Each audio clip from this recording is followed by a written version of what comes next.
The chair of the Winnipeg Police Board, Markus Chambers, says officials are trying to find a way to conduct a search for the bodies of 2 First Nations women believed to be in a landfill north of the city. For more, we've reached Markus Chambers, and he joins us now. So Markus, thank you for taking the time today. So tell me what it is that you as chair and the board, the police board, are considering. So yesterday, our board met with our police chief, Danny Smythe, to discuss the next steps in what we feel will bring some sense of closure to the families that have been impacted by the heinous act of the individual, the alleged individual that has been charged with the murders of Rebecca Contois and 3 others that are have been determined to have disposed in a landfill just north of the city of Winnipeg. So you've told my colleagues at CBC that this would go beyond the police services abilities, right? So who are you talking to, and what could it involve? Well, once it was determined by the Winnipeg Police Association and communicated by our chief of police that a search would not add any probative value in terms of the evidence that's already been collected against the accused, that this is more of a measure of a humanitarian search that would allow for a search to be conducted to hopefully find remains that will bring closure to the family and to the community. What we have to recognize is the fact that the Indigenous community has just come through a very difficult period of time in terms of the unmarked graves that are associated with the residential schools.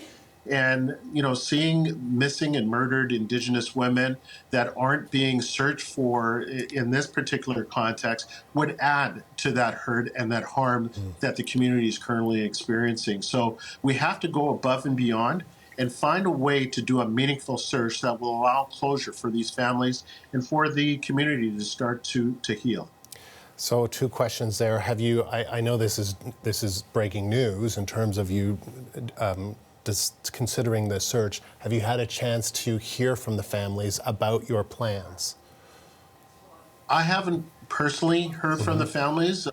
One of the approaches that our police service has undertaken is to connect with family first and share with them information and details that so that they're not hearing about it in the media, so that it can be provided with a little bit more sensitivity and control around how that information is released, so that it doesn't compromise the case that has been built around the individual that is alleged to have perpetrated these heinous acts. But also to work with the community to find a path forward on how we can do a search to find those remains, if to the extent possible, and again, provide closure for the families and allow the community to heal. And I understand that you believe and that this would involve excavation, right? And so you're going to consult with industry experts on that and what that involves? Yes. So there are 2 different land sites that are in question here. The Brady landfill, which is inside the city of Winnipeg and forms part of the city of Winnipeg jurisdiction. That was searched earlier this year for the remains of Rebecca Contois. It was a completely different search, even as exhaustive as it was. It was a search that was at grade. It was materials that had just been delivered to that site and had not been buried or moved around. It was, in fact, within 3 hours of police being notified that site had been shut down for that search to commence. But with respect to the Prairie Green landfill, it was 34 days that had passed before police were alerted to the possibility of remains being deposited there.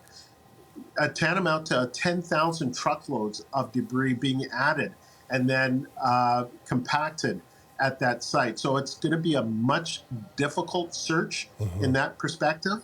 But again, we have to do something that not only demonstrates, but also assures the Indigenous community that we're willing to go above and beyond to ensure that the community knows that we value the lives of those individuals that have been harmed through homicide or have gone missing.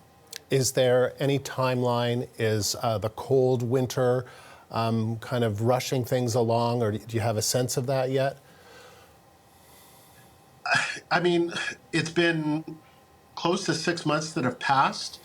We recognize, in terms of speaking with industry experts, including forensic anthropologists, that there would be a higher level of degradation to the remains, especially in a landfill. There's acids, there's methane gases, there's animal remains that are mixed in at this site. There's asbestos that's at this site as well. So there are challenges around the search or potential search that would occur that the Winnipeg Police Service felt was above their scope of responsibility in terms of trying to locate the remains. And that's why other professionals have to be consulted and sought after to provide their expertise in a path forward. Mr. Chambers, appreciate you taking the time today. Thank you very much. My pleasure. Thank you. Markus Chambers is the chair of the Winnipeg Police Board.